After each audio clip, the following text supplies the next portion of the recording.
England versus India first test டே 1 எப்படி நடந்துச்சுன்னு பார்ப்போங்க. Toss win பண்ண இங்கிலாந்து வந்து ஃபர்ஸ்ட் வந்து பேட்டிங் எடுத்துட்டாங்க. பேட்டிங் எடுத்து நல்ல ஓப்பனிங் ஸ்டாண்ட் பண்ணாங்க. ஜாக் கிளாரியும் பென் டக்னட்டும் 50 ரன்ஸ் பார்ட்னர்ஷிப் அடிச்சிட்டு இருந்தாங்க. நல்லா அடிச்சாங்க. சிராஜியும் நல்லா அடிச்சாங்க. ஜஸ்பிரீத் பும்ராவையும் ஸ்டார்டிங்ல வந்து நல்லா அடிச்சிட்டாங்க அவங்க. 53 ரன்ஸ் ஃபர்ஸ்ட் விக்கெட் பார்ட்னர்ஷிப் ஆடினாங்க. அதுக்கப்புறம் நம்ம அஸ்வின் வந்தாரு. அஸ்வின் வந்து ஃபர்ஸ்ட் விக்கெட் எடுத்தாரு. டங்கன்ட்ட எல்பிடபிள்யூ எடுத்தாரு. அப்புறமேட்டு வந்து லோலி பாப்போம் வந்து ரவீந்திர ஜடேஜா அவுட் ஆயிட்டாரு. ரூட்டு கொஞ்சம் நல்லா விளாண்டுட்டு இருந்தாரு. ரூட்டும் அப்புறம் அவுட் ஆயிட்டாரு. Zak Crawley second wicket Ashwin எடுத்துட்டாரு. அப்புறம் ரூட்டும் பெல்ஸ்டோவும் நல்ல பார்ட்னர்ஷிப் போட்டுட்டு இருந்தாங்க. அப்புறமேட்டா வந்து அவங்களும் வந்து லஞ்சுக்கு அப்புறம் வந்து ஜடேஜா வந்து ரூட் நல்ல பால் போட்டு விக்கெட் எடுத்துட்டாருங்க. அப்புறம் பெஸ்ட்ரோ சூப்பராக விளாண்டாரு. அவர் 37 அடிச்சாரு. அவங்க இதில் வந்து அதிகமாக அடித்தது யாருன்னு பார்த்தீங்கன்னா captain Ben Stokes. Ben Stokes வந்து கடைசி விக்கெட் வரையும் ஆடி 70 ரன்ஸ் அடிச்சாரு. பென் ஸ்டோக்ஸ் தான் சூப்பராக விளாண்டாரு.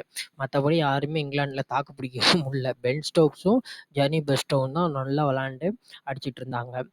பென் ஸ்டோக்ஸ் வந்து 70 அடிச்சாரு. பெஸ்ட்ரோ வந்து 37 அடிச்சாரு. மற்ற வந்து யாருமே இங்கிலாந்தில் வந்து எல்லாம் சொதப்பிட்டாங்கங்க. அடுத்து வந்து பவுலிங் பார்த்தீங்கன்னா யார் யார் விக்கெட் எடுத்திருக்காங்கன்னு பார்த்தீங்கன்னா பும்ரா வந்து 2 விக்கெட்ஸ் எடுத்திருக்காரு. ரவீந்திர ஜடேஜா 3 விக்கெட்ஸு. அஸ்வின் வந்து 3 விக்கெட்ஸு. அக்ஷர் பட்டேல் வந்து 2 விக்கெட் எடுத்திருக்காருங்க. மற்றபடி இந்தியாவோட பவுலிங் வந்து சூப்பராக பவுலிங் போட்டிருக்காங்க. இந்தியாவோட பவுலிங் வந்து ஸ்பின் பேர் அஸ்வினும் ஜடேஜாவும் வந்து 2 பேரும் சேர்ந்துமே வந்து ஸ்பின் ட்வின்ஸ் வந்து 503 விக்கெட்ஸ் எடுத்திருக்காங்கங்க. முன்னாடி இருந்த ப்ரீவியஸ் ரெக்கார்டு வந்து கும்ப்ளே ஹர்பஜன் இருந்த ரெக்கார்டை வந்து ரவீந்திர ஜடேஜாவும் அஸ்வினும் இன்னைக்கு வந்து பிரேக் பண்ணிட்டாங்கங்க. சூப்பராக 2 பேரும் பவுலிங் போட்டாங்கங்க.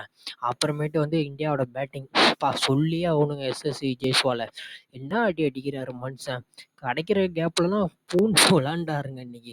சூப்பராக பேட்டிங் விளாண்டாரு எஸ்எஸ்சி ஜெய்ஸ்வால் வந்து சூப்பராக பேட்டிங் விளாண்டாரு. எவ்வளோ ரன் அடிச்சிருக்காருன்னா 76 அடிச்சிருக்காரு. ரோஹித் சர்மாவும் ஜெய்ஸ்வாலும் வந்து 50 ரன்ஸ் பார்ட்னர்ஷிப் மேலே அடிச்சாங்க. ஆனால் ரோஹித் சர்மா வந்து இடையில அவுட் ஆயிட்டாரு. நம்ம ஜெய்ஸ்வால் வந்து 76 ரன்ஸ் அடிச்சாரு. அவரும் சுப்மான் கில்லும் கிரீஸ்ல இருக்காங்க. இப்போ இந்தியாவோட ஸ்கோர் வந்து 119 ஃபார் 1 விக்கெட்ஸ். ஓகேவா.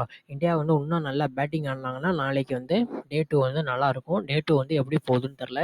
இந்தியாவோட பேட்டிங் வந்து நாளைக்கு நல்லா விளாண்டாங்கன்னா டே 2வும் நல்லா விளாண்டு கில்லும் எஸ்எஸ்சி ஜெய்ஸ்வால் நல்லா ஃபர்ஸ்ட் செஷன் நல்லா ஆடிட்டாங்கன்னா இந்தியாவுக்கு வந்து நல்ல பெனிஃபிட்டாக இருக்கும். இந்தியாவோட ஸ்கோரும் நல்லா அதிகமாக இருக்கும். பின்னாடி வர ராகுலுக்கும் ஸ்ரேயாஸ் ஐயருக்கும் நல்லா யூட்டிலைஸாக இருக்கும். பார்ப்போம் இந்தியா வந்து எப்படி விளையாட போகிறாங்கன்னு தெரியல.